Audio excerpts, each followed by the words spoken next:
Hello friends. आज एक बार फिर आप सभी का स्वागत है आपके अपने चैनल टाइम्स ट्रैवल में। आज की जर्नी शुरू होगी एक सवाल से। तो बताइए, ऐसा कौन सा देश है जो हिंदी बोलता है? दिमाग में भारत के अलावा कोई और नाम नहीं आया ना? अच्छा, तो चलो ये बताओ, कौन सा देश है जहाँ की लगभग 40% पॉपुलेशन हिंदुस्तानी है? तो दोस्तों, इसका सही जवाब है फिजी आइलैंड। फिजी 350 छोटे छोटे महाद्वीपों का एक समूह है। यहाँ की कुल आबादी है तकरीबन 9 लाख, जो कि इन 350 अलग अलग महाद्वीपों में बटी हुई है। अब जाहिर सी बात है कि जहाँ की कुल आबादी के 40% लोग भारतीय हैं, वहाँ हिंदी भाषा तो बहुत ही ज़्यादा महत्व दिया जाता होगा। फिजी में 30% लोग हिंदू धर्म के हैं, वहीं मेजॉरिटी 60% क्रिश्चियंस है। एक बट ऑब्वियस सा क्वेश्चन जो दिमाग में आता है कि इतने हिंदुस्तानी आखिर वहाँ आए कैसे? तो ये बात है सन 18वीं सदी की, जब ब्रिटेन और फ्रांस की गुलामी के दिन थे। उस वक्त 3.5 लाख मजदूरों को फिजी देश भिजवाया गया था, क्योंकि फिजी एक आइलैंड देश होने के साथ साथ एग्रीकल्चरली बहुत फर्टाइल है और शुगर केन यानी गन्ने का बहुत बड़ा एक्सपोर्टर भी है। फिजी ऐसे तो कई आइलैंड्स हैं, पर यहाँ के मेजर दो आइलैंड्स हैं, वितिलेवु और वेनुअलेवु। इन दो आइलैंड्स पर ही फिजी की 70% पॉपुलेशन निवास करती है। अगर हम बात करें वितिया लेवु की, फिजी का सबसे बड़ा आइलैंड वितिया लेवु है और फिजी का कैपिटल सुआ भी इसी आइलैंड पर है। सुआ में है कई British museum, major shopping markets, cathedral church और गोल्फ कोर्सेज। अगर एक तरीके से कहा जाए तो सुआ बदनाम भी है दोस्तों। सुआ बदनाम है हर दूसरे तीसरे दिन बारिश होने की वजह से। यूं तो ये इस देश का कैपिटल है, जहां सबसे ज़्यादा ट्रेड और सबसे ज़्यादा कार्य चलते हैं, लेकिन बारिश की वजह से यहाँ लोगों को अक्सर परेशानी उठानी पड़ती है। वितिया लेवु में देनारू आइलैंड स्नॉकलिंग एक्टिविटीज़ का हब है, क्योंकि यहाँ पाए जाते हैं दुनिया के सबसे हसीन कोरल।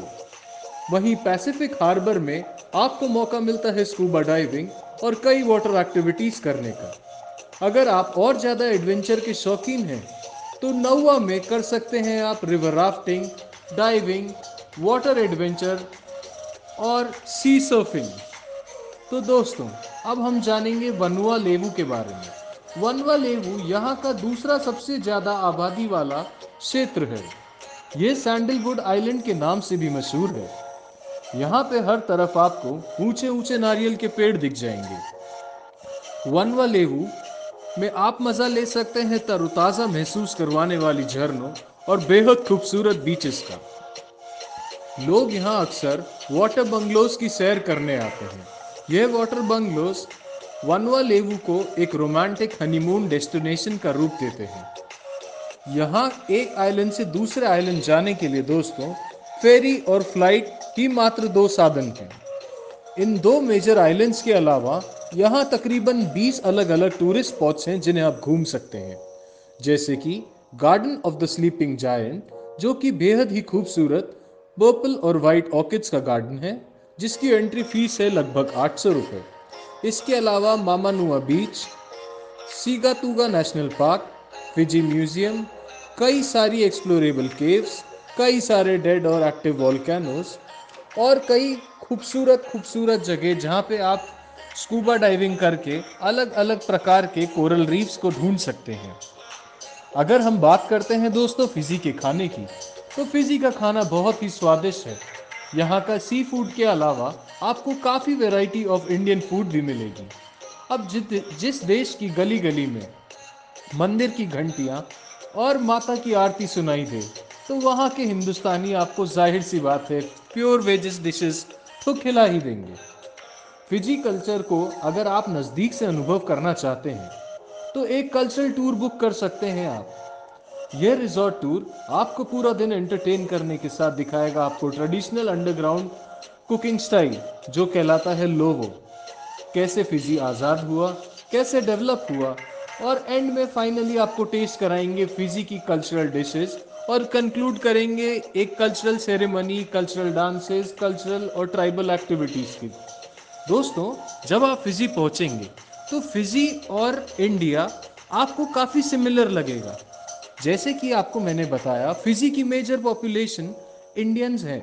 इसी वजह से काफ़ी बैकग्राउंड, कल्चरल बैकग्राउंड, यहाँ तक कि जैसे हम हमारे देश के गाँव में देखते हैं, या जैसे हम हमारे अलग अलग पुराने कबीले, पुराने अलग अलग तरीके के गाँव की एक्टिविटीज़, कल्चर्स देखते हैं, काफ़ी सिमिलर रूप से आपको सेम कल्चर फिजी में भी देखने को मिलेगा।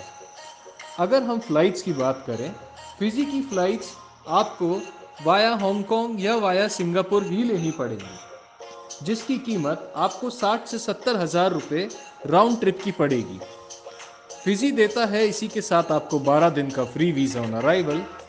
फिजी पहुंच के एक आइलैंड से दूसरे आइलैंड पर ट्रैवल करने का चीपेस्ट सोर्स होता है फेरी, जो पड़ता है आपको लगभग 1500 से 2000 रुपये। इसके अलावा अगर आप चाहते हैं एक आइलैंड से दूसरा आइलैंड जल्दी, यानी कि आधे घंटे में पहुंचना, तो उसके लिए आपको दोस्तों खर्च पड़ने पड़ेंगे 10 से 12 हज़ार। लेकिन इसमें सवारी मिलेगी आपको 25 टू 30 सीटर ब्यूटीफुल प्लेन्स की। ये बहुत ही छोटे प्लेन्स हैं, इसी वजह से इनकी कॉस्टिंग थोड़ी ज़्यादा होती है।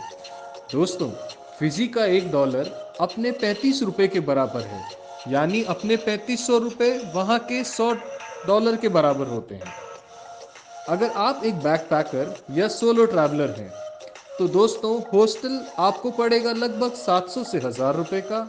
वहीं एक एवरेज होटल आपको पड़ेगा 1500 से 3000 रुपये का। अगर आपका शौक है रिजॉर्ट्स और लग्जरी लोकेशंस पे रुकना, तो आपका बजट चला जाएगा 4000 से 50-60 हज़ार रुपये तक। अगर आप चाहें तो एयरबीएनबी पे एक रूम या एक फ्लैट रेंट पे भी ले सकते हैं। यहाँ फ्लैट लेने से आपको आसानी यह है कि आपको एक किचन मिल जाएगा, तो आप अपने कुकिंग एक्सपेंसेस और फूड एक्सपेंसेस को कट कर सकते हैं। रेस्टोरेंट और बाज़ार में खाना जहाँ आपको 500 से 800 रुपये एक टाइम का पड़ेगा, वहीं खुद का किचन होने की वजह से एट टाइम्स आप खुद किचन में बना लेंगे, और यही कॉस्ट आप 100 से 200 रुपये पर मील पे लेके आ जाएंगे। ऑल इन ऑल दोस्तों, अगर आप फिजी जाना चाहते हैं और फिजी जाने की सोच रहे हैं, तो पर डे का खर्चा 3 से 5 हज़ार रुपये तो लेके ही चलिए, जिसके अंदर इंक्लूड होता है आपका टोटल ट्रैवलिंग, लॉजिंग और अलग अलग जगह की एंट्री और टूरिज्म फीस। आई होप दोस्तों आपको मेरी वीडियो नॉलेजेबल लगी होगी। तो नेक्स्ट टाइम जब आप फिजी की हसीन वादियों में फेमस फिजियन ड्रिंक पी रहे होंगे, तो मुझे ज़रूर याद रखना। Till then, bye bye, tata, अलविदा। और थोड़ा लाइक, शेयर, सब्सक्राइब भी कर दो दोस्तों।